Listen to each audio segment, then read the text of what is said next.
Hello, my dear students. As promised, that I will come with more grammar practice, so I am there. So let's start it. कुछ grammar के questions practice करते हैं, कुछ important questions CBSE exam के according. You can see it on screen. The first question is, choose the correct option to complete the given sentence. Dash people in your office have no idea about healthcare policies. आप question को read कीजिए, थोड़ा सा time दीजिए, video को pause कर लीजिए और अपने आंसर्स को नोट कर लीजिए.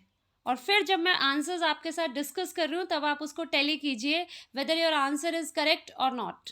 If it is not correct तो फिर सोचिए कि उसमें आपने क्या गलती करी है.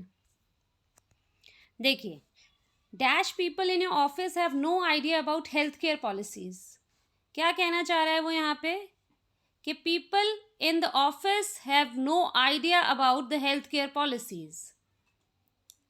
तो अब बताइए आप, मैंने आपको जैसे कि पहले भी बताया है कि जब आपके पास ऑप्शंस गिवन हों तो आप एक तरीका ये कर सकते हैं कि आपको पहले जो गलत ऑप्शंस लगे आप उनको क्रॉस कर दीजिए. जैसे देखिए यहाँ पे मच और लिटिल नहीं हो सकता. क्यों नहीं हो सकता? बिकॉज मच और लिटिल हम यूज़ करते हैं किसके साथ? काउंटेबल नाउन्स के साथ या अनकाउंटेबल नाउन्स के साथ?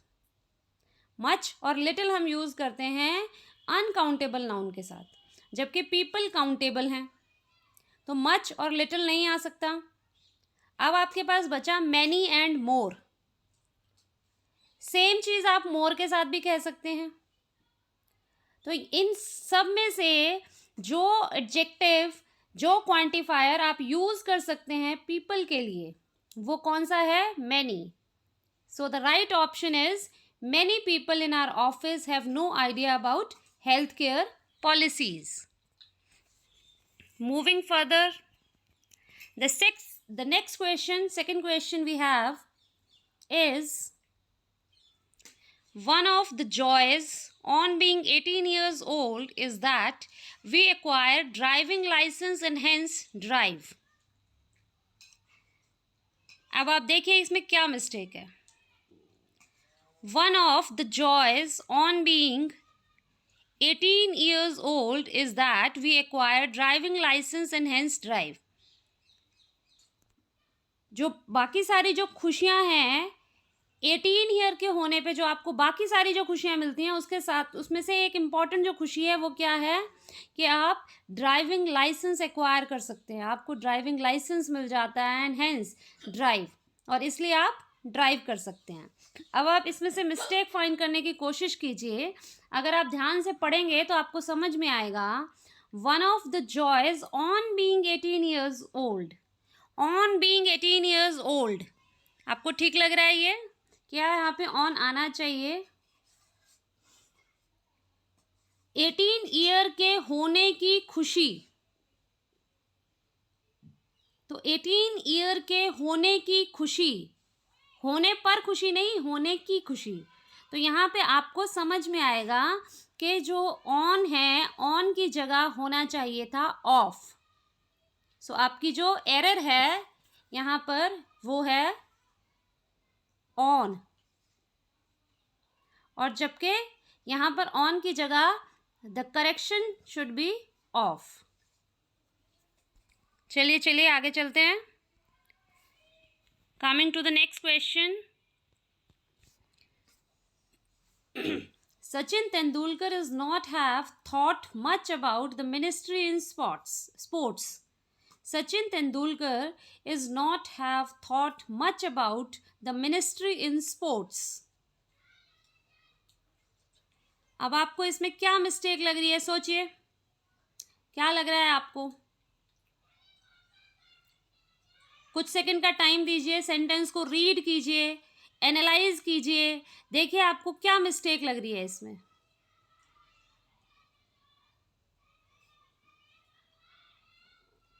देखिए अगर आप ध्यान से देखेंगे तो आपको समझ में आएगा. एक तो आपको ये मिस्टेक समझ में आनी चाहिए, ministry in sports.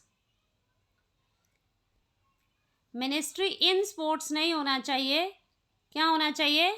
Ministry of sports.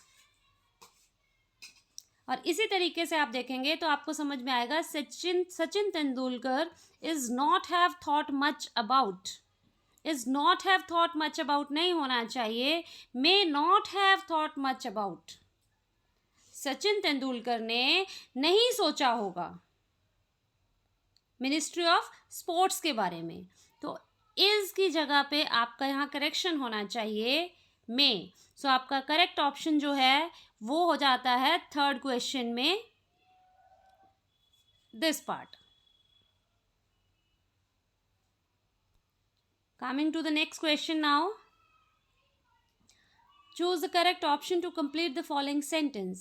Your phone dash for the last 10 minutes, you better answer. तुम्हारा फोन पिछले 10 मिनट से रिंग कर रहा है, बज रहा है, यू बेटर आंसर, इसलिए अच्छा है कि तुम उसको आंसर करो। अब आप देखिए, जैसे कि मैं आप लोगों को हमेशा बोलती हूँ कि अगर आपको लगे कि आप राइट आंसर तक डायरेक्टली नहीं पहुंच पा रहे हैं, तो आप जो रॉन्ग आंसर्स हैं पहले उनको क्रॉस कर लीजिए। वैसे तो इस क्वेश्चन में बहुत इजीली अगर आपको टेंसेस का थोड़ा सा भी नॉलेज है तो आपको समझ में आ जाना चाहिए कि 10 मिनट से फोन बज रहा है, तो 10 मिनट से फोन बज रहा है, this is your present perfect continuous tense, और इसमें आपका जो राइट आंसर है वो हैज बीन रिंगिंग होना चाहिए। Hope you understand. चलिए आगे बढ़ते हैं। Select the correct option to complete the following sentence. He dash find if he dash on the phone while driving. सोचिए क्या होना चाहिए? He dash find if he dash on the phone while driving. सोचिए क्या होना चाहिए। पहले उस सेंटेंस को जरा अपने माइंड में थोड़ा सा एनालाइज कर लीजिए कि उसको फाइन ना किया गया होता अगर वो फोन पर बात ना कर रहा होता ड्राइविंग के दौरान, वाइल ड्राइविंग। ऐसे सेंटेंसेस में आपका जो विल है वो कन्वर्ट हो जाता है वुड में, कि वो ऐसा कर रहा होता या वो ऐसा नहीं कर रहा होता।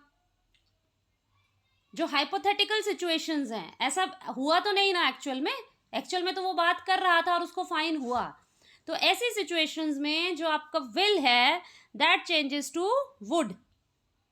सो यहाँ पर आपका राइट आंसर क्या हो जाता है? He would not have been fine if he had not talked on the phone while driving. अगर उसने फोन पर ड्राइविंग करते समय फोन पर बात ना की होती तो उसका फाइन ना होता। So the right answer here is would not have been, had not talked. This is your right answer. आप साइड बाय साइड अपने आप को चेक कर सकते हैं कि आप कितने क्वेश्चंस के आंसर ठीक कर पा रहे हैं। Coming to the next question now. Jaya dash on the 5th of this month on the temple. Jaya ने इस महीने की 5 तारीख को मंदिर में शादी की। अब आप बताइए, had married, got married, has married, marries. Jaya ने शादी की, जया ने शादी की, ये आपका कौन सा टेंस हो जाता है? This is simple past tense, और सिंपल पास्ट टेंस में आपको second form of the verb use करना चाहिए। तो आपका जो राइट आंसर है वो हो जाता है Jaya got married. This is your right answer. Jaya got married on 5th of this month at the temple. चलिए आगे बढ़ते हैं, नेक्स्ट क्वेश्चन पे आते हैं।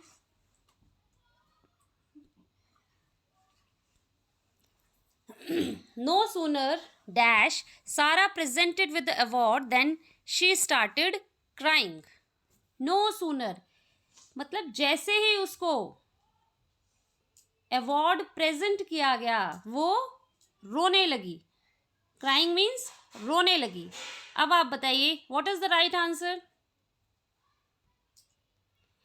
हैड, हैज या इज होना चाहिए। हैड और हैज तो नहीं ही होना चाहिए, क्योंकि सारा को अवार्ड प्रेजेंट मीन्स दिया गया। सो नो सूनर वॉज सारा प्रेजेंटेड विद द अवार्ड, जैसे ही सारा को अवार्ड दिया गया,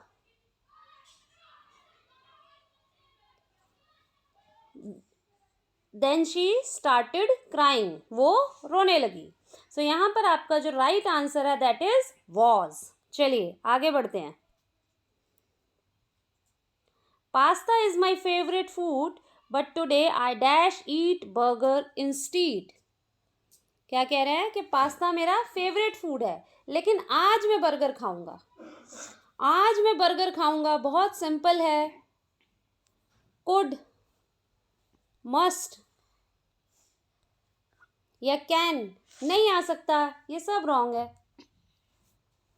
खाऊंगा shall, so the right answer is shall. I shall eat burger instead. चलिए आगे बढ़ते हैं। I am so hungry my stomach just dash like thunder. अब मेरे स्टमक ने ग्राउल किया थंडर के जैसे, बिजली के जैसे, जैसे बिजली की आवाज होती है ऐसी आवाज मेरे पेट ने की।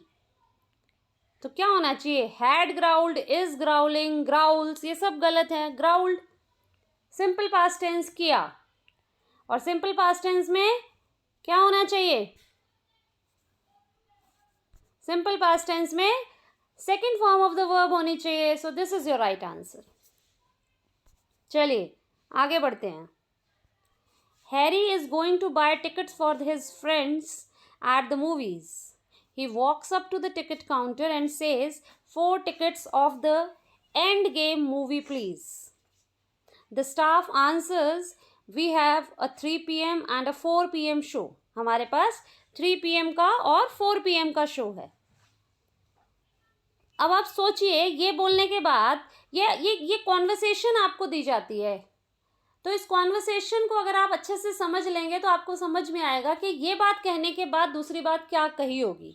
अब वो जब कह रहा है कि हमारे पास एक 3 PM का और एक 4 PM का शो है, तो उसने क्या पूछा होगा?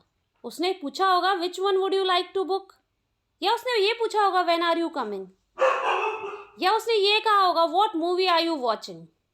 उसने ऐसा कुछ नहीं कहा होगा। ऑब्वियसली उसने कहा होगा कि which one would you like to book.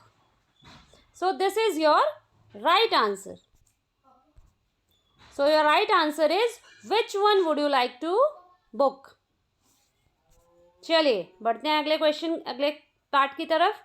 Same question के Harry replies the 3 PM one. The staff says dash. Harry answer by cash. अब उसने क्या पूछा होगा कि हैरी ने आंसर किया होगा बाय कैश। ऑब्वियसली उसने पूछा होगा, आप इन ऑप्शंस में से इजीली समझ सकते हैं कि उसने क्या पूछा होगा। क्या उसने ये पूछा होगा how many seats do you want, would you go home in between, would you like to pay card और कैश? यस, यही पूछा होगा उसने, तभी तो उसने रिप्लाई किया होगा by cash. So this is your right answer. So the right answer here is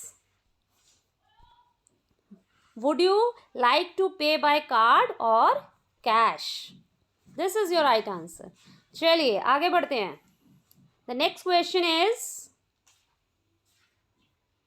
the staff handed over 4 tickets to Harry, he smiled and dash the staff. अब उसने क्या किया होगा? He waved at, he swore at, he thanked, he screamed eight. Scream तो क्यों ही किया होगा उसने, क्यों चिल्लाएगा स्टाफ के ऊपर, है ना? तो ये तो बिल्कुल ही गलत है। अब आपको देखना है waved at, swore at, swore भी क्यों करेगा वो, तो वेव्ड एट या थैंक्ड एट। ऑब्वियसली अब टिकट दिया है तो एक जो जनरल नॉर्म है that is we thank somebody for doing something for us. So the right answer appears here is He smiled and thanked the staff. उसने staff को thanks किया होगा. So this is your right answer. So hope you understand the topic. आप लोगों ने questions को ठीक से समझा होगा, practice किया होगा, और as your exams are approaching soon and some of the children are telling me to come with literature revision. So now I have thought that one by one daily I will come with literature revision. So the next video will be there for Lencho the farmer. We will revise that lesson. उसकी अच्छे से हम इस तरीके से revision करेंगे कि जब आप एग्ज़ाम में अगर आपको लेंचो से रिलेटेड कोई भी क्वेश्चन आ जाता है या एक्सट्रैक्ट आ जाता है या लॉन्ग क्वेश्चन में पूछा जाता है तो आपके पास कुछ ऐसी वोकैब हो, कुछ ऐसे फ्रेजेस, कुछ ऐसे कीवर्ड्स, कुछ ऐसे की फ्रेजेस हों जिनका यूज़ करके आप अपने आंसर को एलैबोरेट कर सकें. So see you in the next video. Thanks for watching.